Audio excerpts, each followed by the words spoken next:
Delphes B2, examen blanc numéro 2, production orale. La question finit toujours par revenir.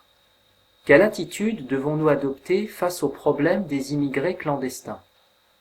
Depuis que l'Europe existe, il n'est plus très facile de pénétrer l'espace de Schengen. Pourtant, chaque année des immigrés venant d'Afrique ou du Proche-Orient tentent de se réfugier dans nos contrées. Certains sont parfois des réfugiés politiques qui fuient leur pays où la dictature s'est installée et les a sanctionnés pour s'être exprimés, pour avoir défendu ouvertement leurs opinions.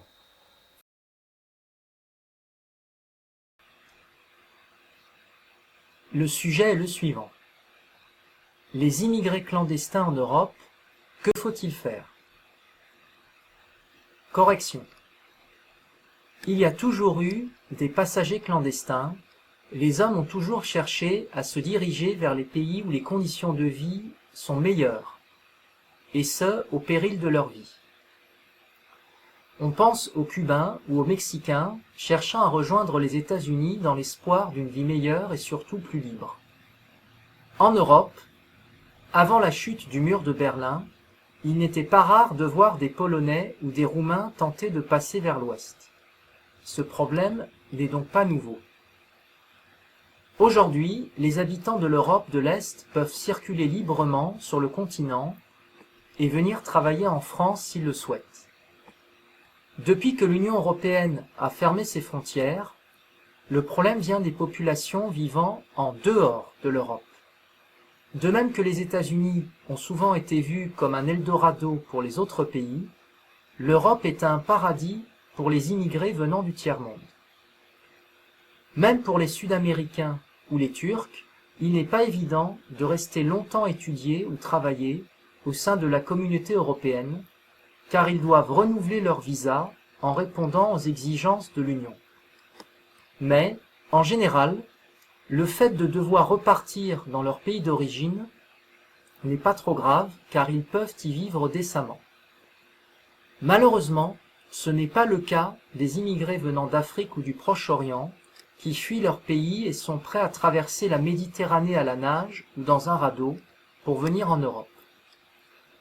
Certains arrivent à passer inaperçus et à s'installer tranquillement, mais ceux qui sont interceptés par la police ont peu de chances de rester en Europe. En effet, d'après la loi, ce sont des clandestins et ils n'ont donc pas l'autorisation de rester. Se pose alors la délicate question. Avons-nous le droit, moralement, de renvoyer quelqu'un chez lui quand il risque la famine ou la mort? Bien sûr, certains obtiennent l'autorisation de rester en Europe, mais beaucoup n'ont pas cette chance. Devrions-nous modifier la loi à leur égard? En tout cas, il apparaît que la source du problème est multiple. Elle tient à l'écart entre les pays riches et les pays pauvres, et aux contrées subissant des dictatures.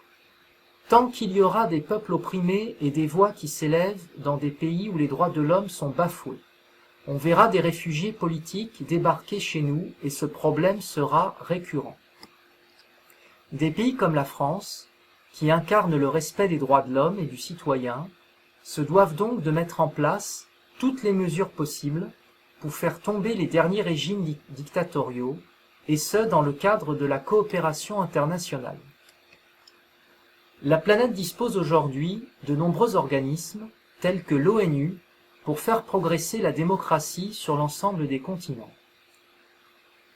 Concernant les réfugiés qui sont déjà sur notre territoire, je pense qu'il faut les aider en leur trouvant un logement ou une famille d'accueil et leur donner des cours de français pour qu'ils puissent trouver un travail et vivre en France. Bien sûr, certains argueront que l'on ne peut pas accueillir tout le monde. Mais il me semble que ce n'est pas une raison pour les renvoyer chez eux où ils risquent souvent la peine de mort. Ouvrons les yeux, nous sommes en 2015, même si l'humanité a encore beaucoup de progrès à faire, il est temps que les atrocités cessent. On se souvient au passage de l'abolition de l'esclavage. Il est temps de passer à l'abolition de toutes les dictatures encore présentes dans ce monde. D'ailleurs, Les immigrés clandestins proviennent souvent de pays où ils ne sont pas vraiment libres.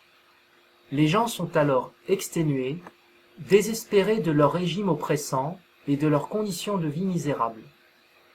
Ils sont alors naturellement attirés par des terres d'accueil, comme la France, qui incarnent le respect des droits de l'homme et la liberté individuelle. Au-delà de ces circonstances, se pose la question suivante.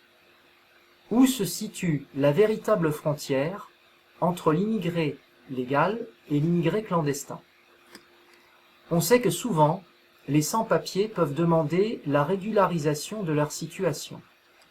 Ils pourront alors peut-être rester en France. Parler français ou trouver un emploi sera souvent un plus pris en considération lors de l'examen des dossiers. Tout cela ne doit pas nous faire oublier que l'aide apportée aux pays du tiers-monde réduira à terme le nombre de clandestins s'échappant de leur pays. La politique étrangère des pays occidentaux est donc mise en jeu. Sommes-nous capables de soutenir de manière intelligente et adaptée les nations qui sont dans le besoin? Cela demande de faire des choix clairs et déterminés dans nos actions. Alors, on peut espérer que les choses s'amélioreront et que de moins en moins de gens fuiront leur pays d'origine.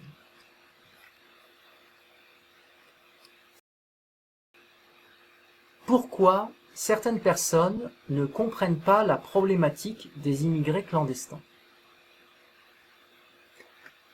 Eh bien, je pense que les gens sont protectionnistes. Accaparés par leurs problèmes, ils pensent que cela ne les concerne pas, ou ils ont peur que ça leur pose des problèmes supplémentaires. Deuxième question. Faut-il renforcer les contrôles aux frontières de l'Union européenne? Je pense, comme on l'a vu, que le véritable problème n'est pas là. Il ne s'agit pas de faire davantage la police, mais d'aider ces gens dans leur pays grâce à une bonne politique étrangère. Je vous remercie.